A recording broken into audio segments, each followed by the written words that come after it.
Menemukan novelty itu bukan barang yang mudah, membutuhkan waktu yang cukup panjang dengan mengobrak-abrik, membaca, menelaah ribuan, belasan, bahkan puluhan ribu dokumen bahasa kasarnya atau bahasa substansialnya dari seluruh dunia yang mewakili atau merepresentasikan bahasa-bahasa tertentu.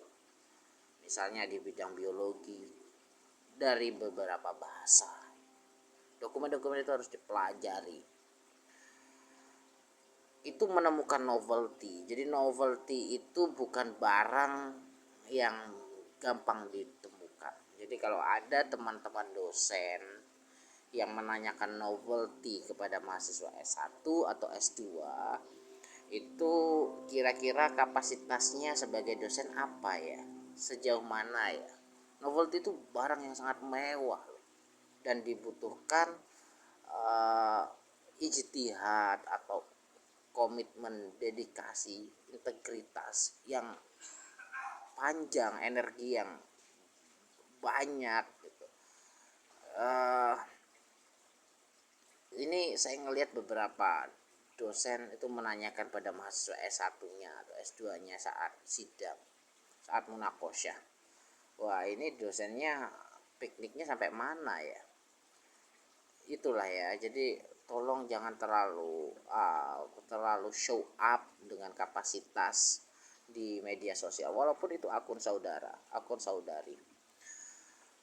Tuh untuk seperti itu. Terus selanjutnya, menemukan keahlian untuk selanjutnya di follow up, meniti karir dari keahlian yang telah ditetapkan. Suatu saat hingga nantinya ia dikenal sebagai researcher atau akademisi atau scholar yang ahli di bidang itu membutuhkan waktu yang panjang. Tidak sekedar seperti tadi menemukan novelty. Yang novelty saja menemukannya sudah sangat susah.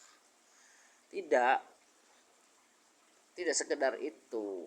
Jadi merintis keahlian itu ya sangat besar, menemukan saja sudah sangat besar. Kemarin saya ngobrol-ngobrol dengan seorang antropolog, dia di kelas saya di S3, tapi secara usia jauh di atas saya, lebih tua, dan secara kapasitas jauh di atas saya. Dia ngomong, saya ini antropologi, tapi kalau berhenti di situ maka kajian saya stuck di situ. Loh, bukannya antropologi itu juga menyangkut kesehatan, bidang kajian keilmuannya, turun ke lapangannya, observasinya itu bidang kesehatan, bidang urban perkotaan, bidang pedestrian, bidang maritim, bidang agraria, banyak, sangat luas. Iya, tapi tidak mendalam. Keluasan saja itu memang dibutuhkan untuk fleksibilitas dalam berkarya ilmiah, tapi keunikan dan kedalaman itu juga penting. Nah terus sekarang saudara mau merintis keahlian di bidang apa?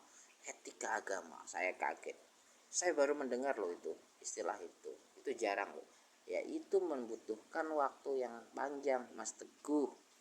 Oh gitu. Di sisi lain, kalau saya hanya berpaku pada ini, nanti akan ada semacam kepincangan, Mas Teguh. Yang dimaksud itu apa? Yang teoritis atau praktis? Yang praktis, Mas Teguh. Oh, wijajul ijtimai, kepincangan sosial. Nah itu, Mas Teguh, karena hakikat seorang scholar atau ulama seperti ulama zaman dahulu itu juga membridge atau menjembatani realitas dengan abstrak. Oh iya iya iya. Berarti Bapak lagi mempersiapkan untuk dua keahlian, dekolonial dengan etika agama, bukan etika Islam. Iya betul. Terus nanti ada kaitannya. Secara substansi saya sudah menemukan, dan itu juga membutuhkan waktu yang cukup panjang.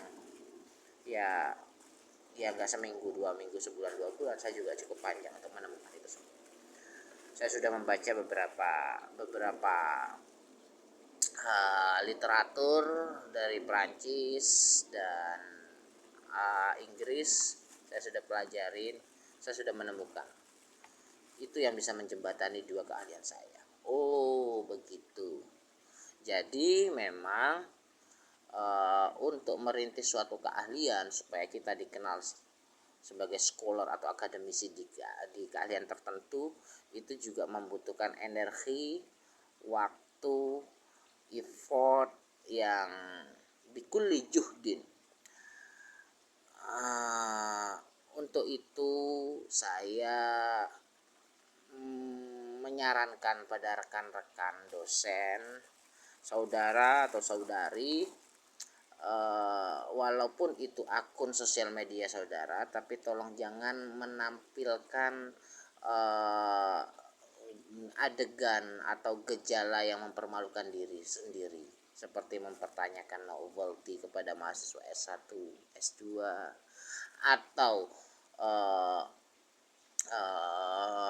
menanyakan sesuatu yang sudah tertulis dalam naskahnya, teksnya, yang tidak substansial pertanyaannya. Itu justru mempermalukan diri sendiri. Udah, kita itu berskolar atau berakademisi itu secara elegan, jangan mempermalukan sendiri. Itu memalukan itu.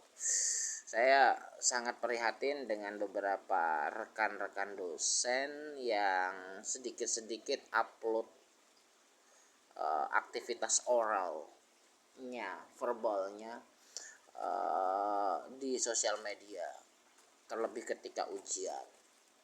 Apa itu suatu tindakan atau motif pamer, flexing dalam arti flexing pengetahuan, itu justru mempermalukan diri sendiri. Apalagi kalau misalnya kita telusuri dosen-dosen tersebut, ternyata publikasinya, mohon maaf, saya bukannya mau mengecilkan, lokalan. Udahlah, jangan mempermalukan diri sendiri ya. Assalamualaikum.